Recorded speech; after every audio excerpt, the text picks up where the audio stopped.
اونجایی که امام حسن گریه کرد، امام حسن رو نصیحت کردن، تسلی دادن. اونجایی که امام حسین گریه میکرد، حضرت تسلی دادن، گفتن صبر کن.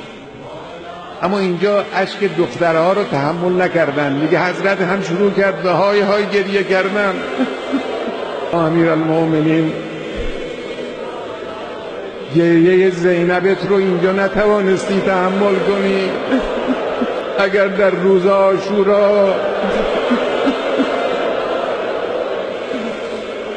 میدیدی چگونه زینبت اشک میریزه، نوحه سرایی میکنه، چه میکردی؟ हमसे बिछड़ा है मौला हमारा, हमसे बिछड़ा है